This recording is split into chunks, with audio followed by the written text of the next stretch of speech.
Welcome to the Lady Landlords podcast, where we empower women to gain financial independence through real estate investing. I'm your host, Becky Nova, founder of Lady Landlords. If you're ready to buy, manage, and grow your real estate portfolio, then let's get started. Welcome back to this week's episode of the Lady Landlords podcast. We have DeShena Woodard joining us today, all about finances, your financial health, as she's a financial coach. And I am so happy to have her join us. So DeShena, thank you for being here today. How you doing? I'm doing well, Becky. Thank you so much for having me. Happy to be here. Of course. I had such a great conversation with you last week. I knew that you would be the right person to really bring some of the value to our women's group today. So I appreciate you making the time. I always like to ask by just having us start with you just introducing yourself a little bit and really just sharing who the woman is behind the financial coach. Okay, well, yes, I'm DeShena, and I am a mom, a wife. I am a registered nurse. I, like to go to church. I like to do biking with my kids, or as a family. Like to play tennis. Um, I like to do one thing that people don't know about me is that I'm a closet scrapbooker. I like to do, I like to do some scrapbook. I used to do it a lot when my daughter was little. I have so much equipment, but I really haven't had a chance to dive into it really for years. But I still have it there, and I still, I do it. I only use it when like they have projects now. If my son has a project or something, I'll pull out all my scrapbooking stuff. Oh, and I also have wanted to learn Spanish for the longest time. I took it in high school. I have a basic knowledge of the basics, but I really want to, immerse myself in it and become fluent. And it's something that is on my bucket list. So all right, I can help you with that. I can share my Spanish teacher with you, and a great resource that I have to be able to learn other languages. So when we get off the call, I will tell you my secret weapon. I'm down here in the Dominican Republic, so also my Spanish is something that's really important to me. So I found a great resource. I'll be able to share that with you. So awesome. Thank you for just sharing kind of where you came from. But I would love if now you can kind of tell for the group kind of what your expertise is within finance. Well, I would say my expertise are in budgeting, understanding how to budget. A lot of people don't even just know the basics, and saving money, building up your savings, increasing your cash flow, and paying down debt. Those are the things that I excel at. Okay. Now that's very different than registered nurse. How did you kind of end up in the financial world? Well, it was interesting, an interesting journey. It's I had growing up, we weren't poor or anything like that, but we did kind of what I know now as an adult. My parents didn't know how to manage money. It's like they went to work to pay bills, and sometimes they had enough and sometimes they didn't. But that was because, looking back now, they probably just didn't understand the basics of how to manage money. And so what I learned is, if you wanted to have more money, the recipe for success, you're supposed to go to college, get a good job, earn a lot of money, so that you can buy the things you want. And you would think that if you earn a lot of money, you would always have money, but that didn't turn out to be the case. Right. So from seeing kind of that experience with your family, how did you make that your career then? Well, because I ended up, because I actually ended up getting in debt starting with college, because how the credit card representatives used to come on campus and they'll offer you a T-shirt or some M&Ms or something to fill out an application, and you're thinking, okay, sure, why not? I'll fill out the application, but And I remember the representative telling me, um, I didn't think I would get it. I'm like, I don't even work. I'm a college student. He said, oh, it won't hurt. Just go ahead and fill it out. I'm like, okay, I'll do it. Uh-huh. And so I did. And, it was like amazing because once I did get that credit card, it was like, wow, I felt so grown up. It's like, this is free money. I can buy things I always wanted and never could buy. And it was very addicting, and then so once you use one credit card, then when that's all used up, you want another one. And Yeah. I kind of went down this rabbit hole. So the guy was wrong. It did hurt because it hurt me financially because I had no clue about Right. how to manage credit. And so once I graduated and got my first professional salary, I'm making good money, then you start buying all the things, the house, the car, and then you want to have a kid, and your kids are expensive and you want to put your kids in activities. And it was just this, but yet never stopping to actually understand how to manage money because I wasn't taught that. They don't teach you that in school. My parents didn't teach me that because I don't think Hmm. they knew. So it was just, I just started digging this deep hole of debt, and it actually ended up causing me anxiety, like to the point where, my heart would be pounding, my stomach would be churning, and my hands would be trembling every time I started to pay my bills. Hmm. And it was like, I know this wasn't right. Something's not right about this. So I had to, start trying to find a way to do something different because what I was Right. doing wasn't working. Yeah. It was not working for me. So I started trying to, figure out. I mean, I have like ledgers. I would buy ledgers, journals, just trying to start keeping track, just what is going on, just trying to do it on my own. And I did that for years. Um, and I would try things and fail, and I would try clipping coupons and you know uh, finding way to save, cut back, just doing all these different things, and it didn't work for a time, but Hmm. I never gave up, and eventually I did. Just had to shift my mindset. That was really the key, because if you're in the right, if you have to change the way you spend, you have to create new habits around money. And that was what made all the difference, because once I shifted that mindset, then I didn't feel like I was giving up on anything or missing out on anything. I was able to start cutting back and saving money and feeling good about it, because it was more important to me to know that I was paying down my debt and building up my savings than it was to just have these things that eventually get old or break, or you know Right. you don't care about much after a little bit of time. So and then once I started figuring out the process and started getting a better understanding of how money works, then I wanted to teach other people. And even though I'm Gotcha. it didn't. It's completely outside of nursing, but I started to have this passion. I'm like, I need to show other women and people how they can do this, so that they're, because I would talk to people. A lot of people don't talk about money, but when I started diving into the personal finance world, uh, I started seeing that people, a lot of people, we're all struggling with the same things. They all have debt and the bills, and you don't know that looking at the outside. You just think, oh, everybody's got everything, you know, going on well.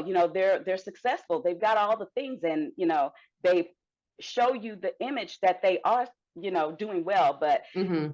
behind closed doors, when you really start digging into the finances, they're stressed. They're they can't sleep at night. They're worried. They don't have enough money to make it to payday.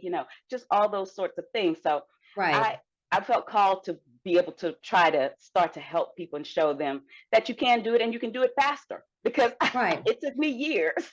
Sure. So, okay. So I want to go back to kind of what you were talking about with when you were then kind of in school and you took on debt like so many other people do, especially in America here, with going to college. At that time, was that what was kind of taught to you then when you were younger, that like that was the idea? You had to go to school, get a good job, and that you probably felt like you were on that right route, even doing that. Absolutely. I felt like I was on the path to success, and Right. especially, like I said, when I got that first salary, I was like, whoa, okay. But you know what? A big mistake that a lot of us make because we're not taught about money and Hmm. how to manage money is when we earn money, we start looking for ways to spend it. Because the first thing is you start thinking, oh, great, now I can buy that car that I've always wanted, or I can get that handbag that, I saw hanging in the, department store, or, I can start going on vacations. We automatically, our mind starts going to all the things we can buy, Right. That it, lifestyle creep, the right? lifestyle. And I had to, it took me years. I went through all that too, but I had to shift my thinking to how am I going to, instead of looking at how I can spend my money and what I can buy, how am I going to save this? How am I going to make this Right. money work better for me and to give me security for my future and my family and still enjoy my life now. I'm not saying, and that's one of the things that I like for people to know is you can actually enjoy your life now and still save money and not have debt. It's Right. just there is, you just have to get to that place in your head where you are, you're being intentional about what you're doing versus Right. just spending randomly and just buying all the things. You can there's a way to put aside money for anything that you want. Of course, anything important, we kind of always are able to figure that part out. So so for you, now you're working as a nurse, you're a mom, you're buying all the things, personally and just enjoying kind of, that adulting kind of phase, right? It sounded like when you were kind of talking about purchasing ledgers that you kind of knew like, hey, this might not be sustainable. Like there might be, I got to reel it in. I got to really start kind of thinking about it. What was the breaking point for you where you said, "Oh my God, I need to start teaching myself finance"? Well, like I said, I did have that anxiety, and my hands would tremble when I was every time I sat down to pay my bills. But that wasn't even the real catalyst that Yeah. sparked my change. I just thought that was something I had to deal with. What really sparked my change was, um, well, we had the big fancy luxury car, and we're paying this enormous car payment every month, and I'm already stressed out with bills and everything.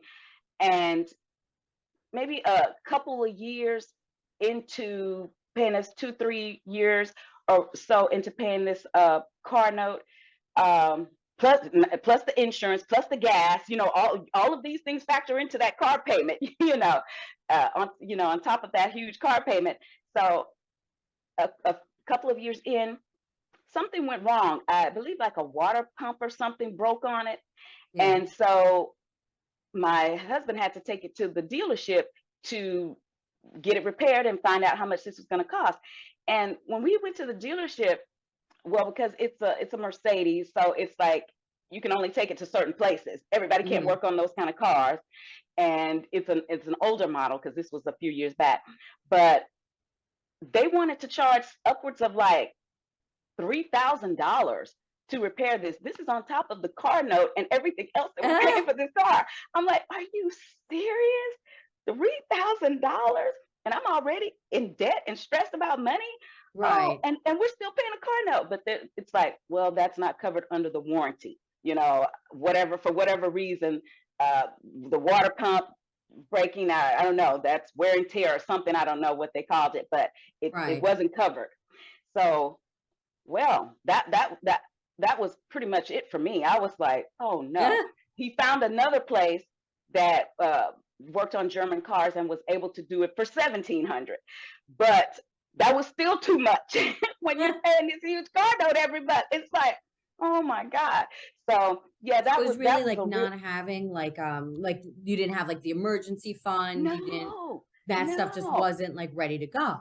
That wasn't even in my brain. I didn't even know about these things, or you just don't think like, hey, these things are going to come up, or you should be Right. saving money, but you can't find it. You don't know where the money is. And so you're like, you want to do it, and one day you're like, you're going to get there, and it's like you're hoping everything, all the bad things holds off until you can finally save some money someday, somehow. But they don't Right. hold off. So that's interesting that it was that emergency situation with the car that made you kind of say, oh my God, like things just need to change. Yes, Right. because I felt like, what could I do with $1,700? What can I do with this enormous car payment that I'm giving them every month already? And then I still got to come up with $1,700. So Right. yeah, that's when I was done. I'm like, I don't care about the car that much. I don't care about Right. a car that much, because to the point where it's stressing me out and making Right. me, digging me deeper in a hole. It's like it's not that important. So Okay. that was when my mind started to shift. Okay. And let's talk about that. You mentioned that earlier too, that really one of kind of that beginning stages is kind of having your mind shift into really this kind of financial literacy place.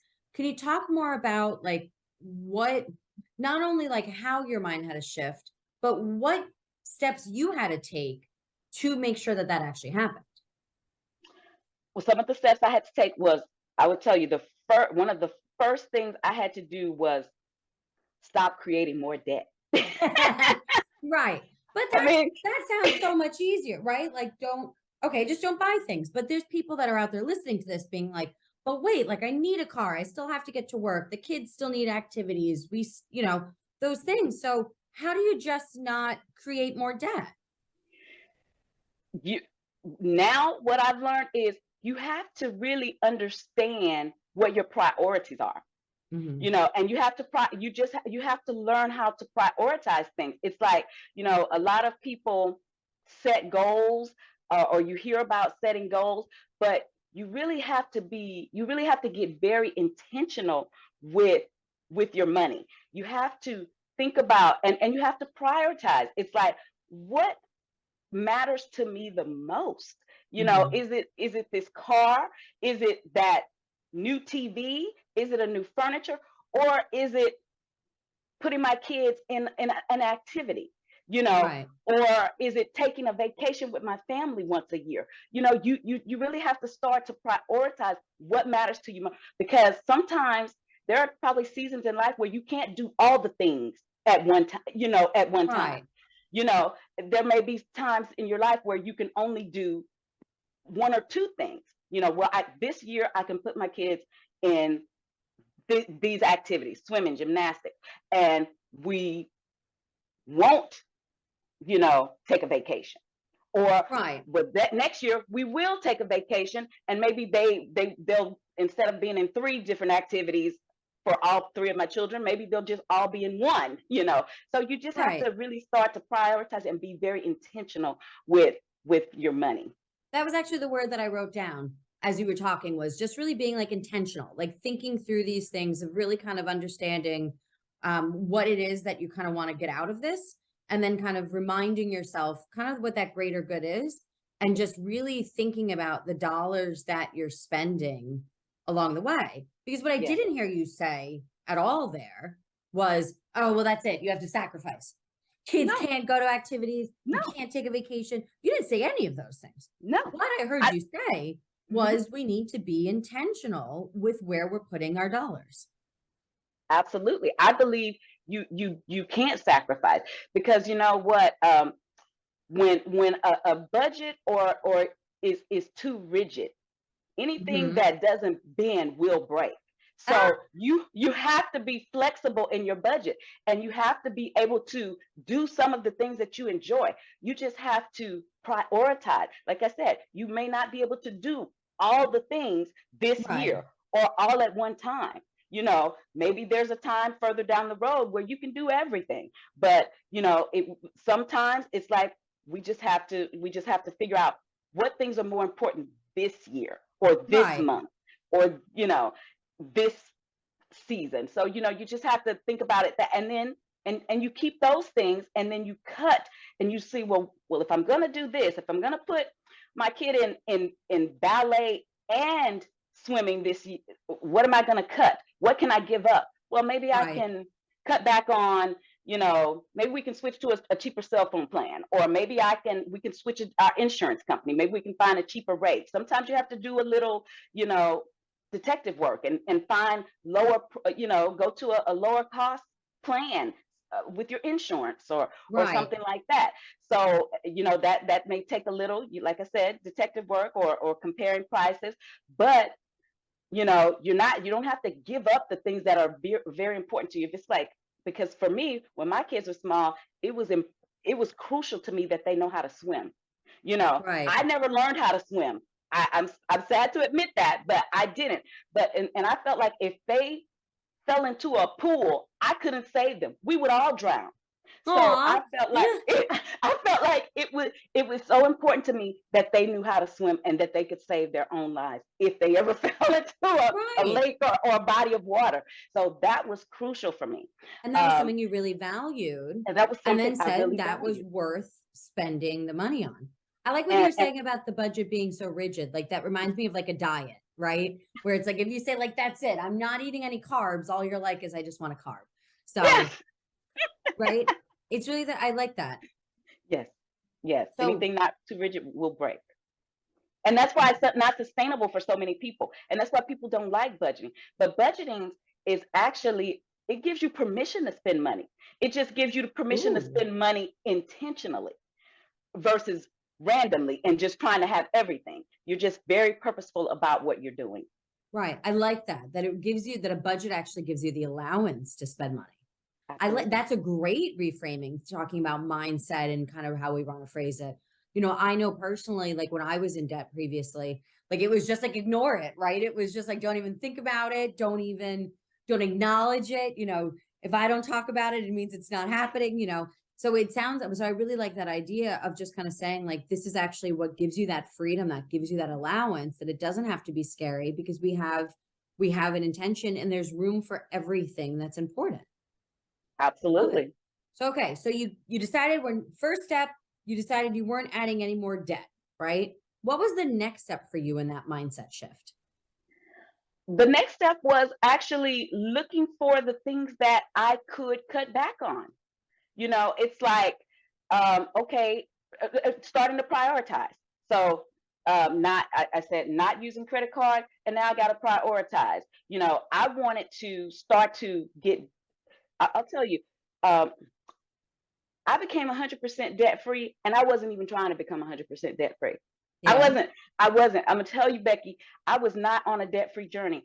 My goal was I just wanted to get a couple of bills out of my life. That's Okay. all I wanted. I just wanted, I was like, as I'm looking at my finances and looking at all these things I'm paying, I'm like, if I could just get two or three of these bills out of my life, I could breathe. Right. It would be such a weight lifted off of me. And so I just started making a plan. I had to prioritize. Okay, well, how about these? Well, Yeah. this was the smallest one.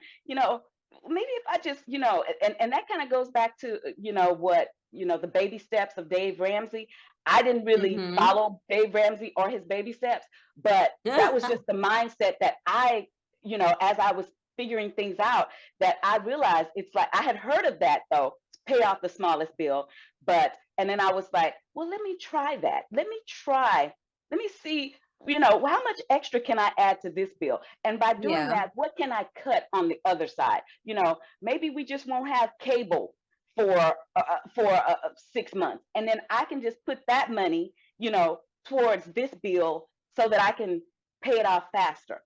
And Right. so that's what I had to do. I had to, prioritize and look at what can I cut and start it small with what's the first thing I could tackle. And then when I was able to tackle that, okay, well, I did have, now the money, even though you don't see the money, it takes a while before you actually start to see the money. You think, oh, when I pay out something, I'm gonna see the money. No, not really, because first of all, you weren't making it from the start. I mean, you were Right. already in a hole from the start. So it takes time before you actually see that money.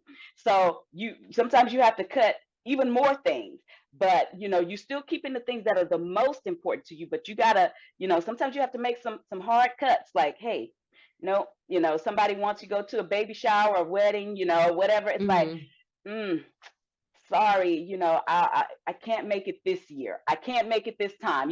Right. You just have to really be strategic about, maybe, well, if it's your sister's wedding, yeah, you're gonna go. But maybe if it's your neighbor's cousin wedding, maybe you can skip that one this year. You know what I'm Right. saying? You just have to start to, really prioritize, because you can't always do all the things Of at one course. at one time. So yeah, No, I that had makes to. sense. So, and also like I feel like there's kind of like two parts to that too. There's sometimes just things that when we pay attention to, how many times if you sit down with your credit card, right, and or you look through your Amazon orders, right? How many subscriptions do you have to things that maybe you don't necessarily use that you even forgot about, or how you're not using them necessarily for the cost versus how easy is it sometimes just to be able to just throw things into that Amazon cart and then just get deliveries coming that sometimes we don't even really see.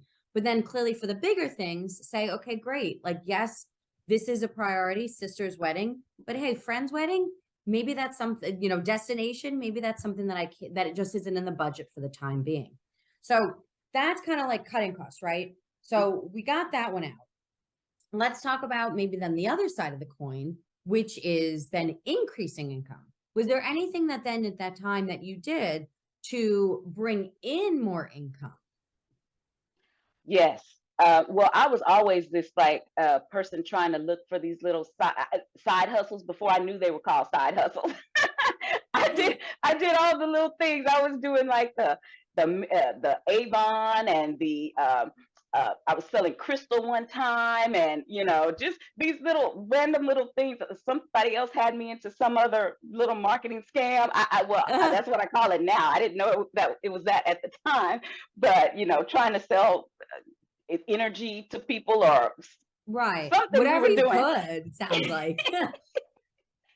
So, I did all these little things, but the none of those ever really helped me. The thing that really made the biggest difference was getting a job where I actually was able to increase my income Okay. significantly. Yes. Well, for a long time, I only worked part time because my kids were in school. So I would work just 2 or 3 days a week, most of the time too. And that was another reason why I struggled with money too, because I didn't work full time, but my Okay. husband did, and I didn't feel like we both should be working all the time, because Okay. when you work all the time, you're tired, and and I didn't want to put my kids in daycare. But I couldn't afford to be just a complete stay-at-home mom, so I did Okay. work a couple of days a week. But then I still want to do all the things, have them in all the activities and do all these things. So it's a vicious cycle. It's like things are just all not Right. out of order, so. So But how did so go ahead. I eventually got a full-time job. So Okay. that actually increased my income. And then I went back to school because the jobs that I really wanted, I needed another degree for that, because I actually had an associate degree in nursing, but the jobs that I wanted mostly required a bachelor's degree. So I had to go back to school. Created a little bit more debt along the way, but that became a priority to me because I believe that it was holding me back, and I couldn't get the jobs that I really wanted because I Right. didn't have the degree that I needed. Okay. So I had to make that sacrifice, but I did it in a smart way. I went to, I didn't go to the fanciest school that was, so private and charge you these outrageous amount. I found, the local university and that was offering it, and I was able to get it at an affordable price. Well, that was what So I was going to ask. Like, how do you then put that discrepancy together between needing to cut costs, but needing the degree, which is going to cost money, to be able to then switch into a higher paying salary? So, but it sounds like you really kind of did the return on investment and said, what can I do to get that degree in the kind of most affordable way? yes, and then they had transition programs where you can go from RN to BSN in 1 year. And it was it was like I said, I didn't look for I didn't care about the name of the university. Right.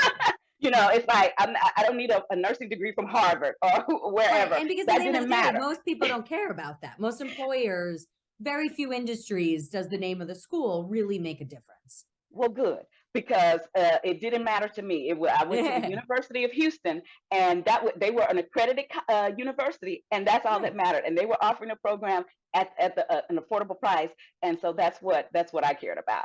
So I did that, and then afterwards, was able to get. I was able to finally land that job that I had been wanting, and my income increased about 40%. So, Wow. That's but huge. it is. Huge And the thing of it is, 40%. I had been already up to that point practicing lowering my expenses and cutting back on things and prioritizing, so that when my income increased, this is what happened to a lot of people. When their income goes up, so does their spending. It matches or it goes Right. higher. But when my income increased, I was down here. When my income increased, my expenses stayed down here. So and there's a little bit of Smart. sunlight on my face. But yeah, so I just kept my expenses right where they were, so that I was able to start. Now I had more money that I can start chunking at that debt. So those couple Right. of bills that I had already paid off, now I was able to pay off more. And it was important to me to save at the same time. So Mhm. because I had never had savings, Right. so it was important to me to actually, because I probably could have paid my debt off faster, but it just brought me more security, mentally and financially, to see that I was doing both. I was saving and paying down my debt, so simultaneously, so that it just gave me the security that I need to feel more Well, that comfortable. reminds me of almost that trauma that you had with the car, right? Yes. That it sounds like in some big conscious or unconscious way, you were like, I'm Mhm. never going to be in that situation again where there's an emergency and I Yes. just get stressed out or have that anxiety or things of that nature. So Yes. I love that, that you did start with that emergency fund, which is so important for all of us to be able to have. So, okay. So now we've decreased our debt, right? We're Mhm. not spending the same. We've increased what our income is. So now we got to a little, we have an emergency fund, which is clearly always important. So what was something that maybe you did for an investment now that once you kind of got to this place where you had that extra cash? You mean investment, like in like stocks and those types of things, or Any type investment of in my investment. well, I mean, I clearly am a little biased towards real estate, right? But what it for you with some of the clients that you have is just kind of a great first level, entry level, novice starter investment tip that you could share with the group. well, I would say, what I did was I started in, while I was still working at my job, I just went ahead and increased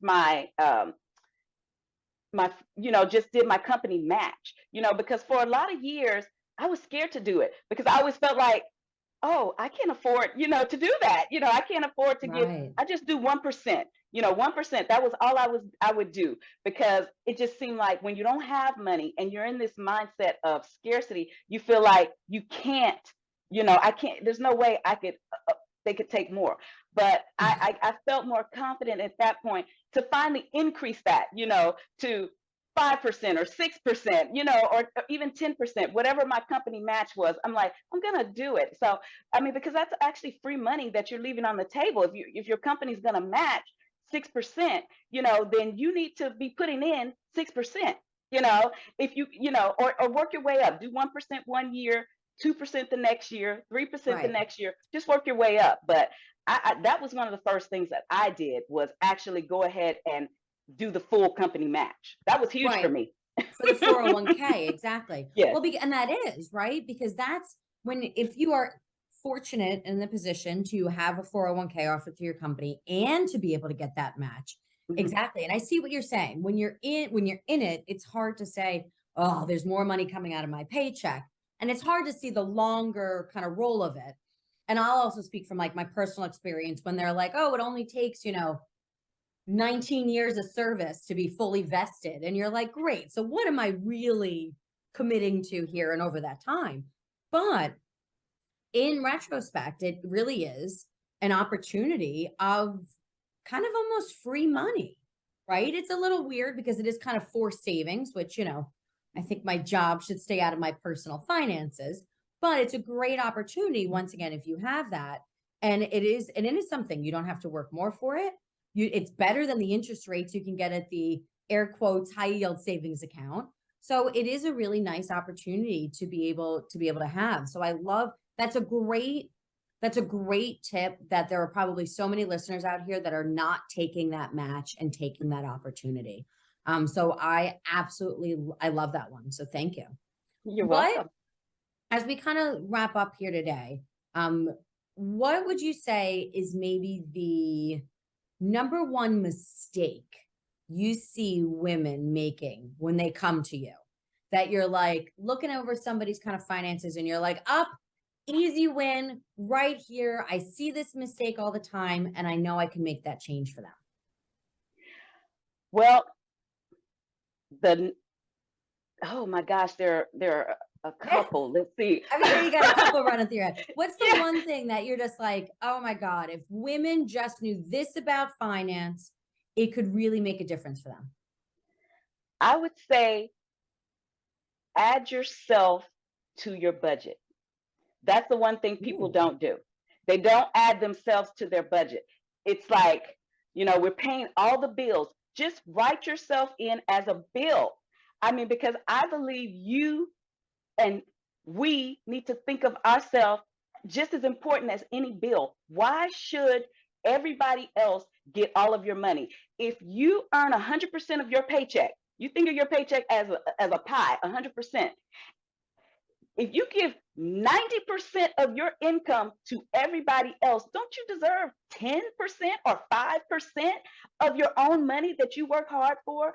Right. So put yourself on that sheet, write yourself in as a bill. You decide how much you want to pay to yourself. Look at it in terms of percentage. Maybe start with 1% of whatever that is. If you earn $1,000, 1% is what? $10. Write that on your budget. Put yourself on as a line item. $10 every payday goes straight to me. It's mine. I don't have to give everybody. Everybody else gets 99%. Let me have 1%. So just put yourself as a line item on your budget. I love that. Yes, I love that, and I think that's something, especially women, moms, that sometimes we end up going to the bottom of the barrel. Yes, right. I remember my mom, and we grew up in a very poor household. And I remember, my mom would really just struggle so much to be able to get us kids new sneakers for the new school year, or to be able to buy us clothes. And she never really spent anything on herself. And I feel like that's something that it would have just maybe brought her a little peace of mind, a little mental uplift to really be there to kind of, put almost the oxygen mask on her first, to then be able to kind of to support us as well. So I love that. That's a great tip. Well, DeShena, thank you so much for spending your afternoon with us. I love all the tips you gave us. I love that they're so actionable and really things that so many of our listeners can hop off this call and go and do immediately after. So thank you so much for being here. I really appreciate it. Thank you for having me, Becky. I enjoyed it. I enjoyed it. Good. For any of our listeners out there, do make sure to subscribe to the Ladies Landlords podcast so you do not miss the next episode. We release new episodes every single Tuesday. So we will see you back next week. Thanks so much. Thank you for listening to today's episode. If you're feeling stuck in your real estate journey, visit lady-landlords.com to book a one-on-one workshop with me. I'll help you determine your next best strategy. Or you could subscribe to our newsletter for exclusive tips and offers. Invest with confidence. Become a lady landlord today.